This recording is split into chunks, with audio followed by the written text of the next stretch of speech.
ఎలా ఉన్నారు అందరూ?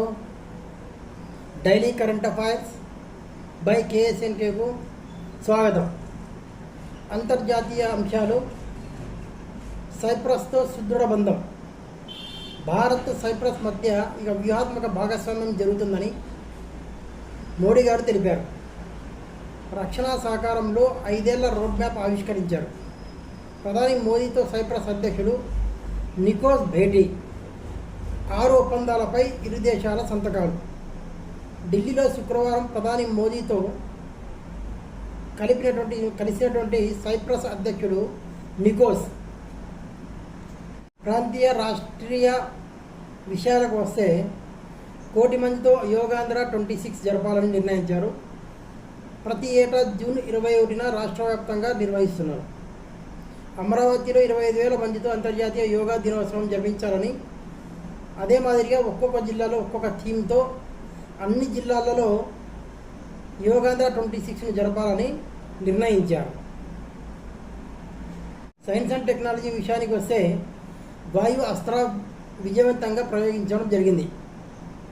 గత నెల 18, 19 తేదీల్లో రాజస్థాన్లోని పోఖ్రాన్లో, ఆ తర్వాత 26, 27 తేదీలలో ఉత్తరాఖండ్లోని జోషిమఠ్ వద్ద ఈ ప్రయోగాన్ని నిర్వహించినట్లు కంపెనీ తెలిపింది. లాయిటరింగ్ మ్యూనిషన్లు, ఆత్మాహుతి డ్రోన్లు. స్వదేశీ రక్షణ సామర్థ్యాలను బలోపేతం చేసే దిశగా భారత్ అడుగులు వేస్తోంది అని ప్రైవేట్ రక్షణ సంస్థ అయిన నివే లిమిటెడ్ వాయుస్త్ర లాయిటరింగ్ మ్యాన్యుయేషన్ ప్రయోగాన్ని విజయవంతంగా నిర్వహించింది. అగ్ని-1 బాలిస్టిక్ క్షిపణి ప్రయోగం సక్సెస్ అయిందని వెల్లడించారు. స్వల్ప శ్రేణి బాలిస్టిక్ క్షిపణి అగ్ని-1 పరీక్ష విజయవంతమైనదని రక్షణ శాఖ శుక్రవారం తెలిపింది. ఒరిస్సాలోని చండీపూర్ ఇంటిగ్రేటెడ్ టెస్ట్ రేంజ్లో చేపట్టిన ఈ ప్రయోగంలో అన్ని రకాల పరిమితులను అధిగమించిందని వెల్లడించింది. స్ట్రాటజీస్ ఫోర్సెస్ కమాండ్ సారథ్యంలో ఈ పరీక్ష జరిగిందని తెలిపింది. 700 నుంచి 3,500 కిలోమీటర్ల దూరంలోని లక్ష్యాలను ఛేదించగలిగే సత్తా ఉన్న అగ్ని శ్రేణిలోని 1, 2, 3, 4 క్షిపణులు ఇప్పటికే ఆర్మీలో విధుల్లో ఉన్నాయి. మెక్సికోలో పీలే విగ్రహ ఆవిష్కరణ చేశారు. కామన్గా ఈ ఫుట్బాల్ మ్యాచ్లు జరిగే మెక్సికోలోని గ్వాడలహారాలో బ్రెజిల్ దివంగత దిగ్గజం పీలే భారీ విగ్రహాన్ని గురువారం ఆవిష్కరించారు. WFI తీరును తప్పుపట్టిన ఢిల్లీ హైకోర్టు 2024 ప్యారిస్ ఒలింపిక్స్లో ఫైనల్కు అర్హత సాధించి 100 గ్రాముల అధిక బరువు కారణంగా అనర్హతకు గురైంది వినేష్ ఫోగట్. ఆ తర్వాత రెజ్లింగ్కు రిటైర్మెంట్ ప్రకటించిన వినేష్ ఫోగట్ రాజకీయాల్లో అడుగుపెట్టింది. ఈ క్రమంలో తల్లి అయిన వినేష్ ఫోగట్ ఇప్పుడు తాజాగా తిరిగి మ్యాచ్పై అడుగుపెట్టేందుకు ప్రయత్నించగా WFI ఆమెకు షోకాజ్ నోటీసులు జారీ చేసింది. దీనిపై వినేష్ ఫోగట్ న్యాయస్థానాన్ని ఆశ్రయించింది.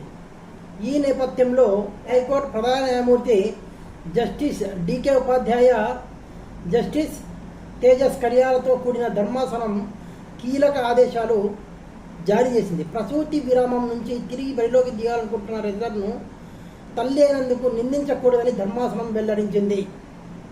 దేశంలో మాతృత్వానికి ఎంతో గొప్పదనం ఉందని, వినేష్ పట్ల రెజ్లింగ్ సమాఖ్య ప్రతీకార ధోరణితో వివరించకూడదని ధర్మాసనం నొక్కి చెప్పింది.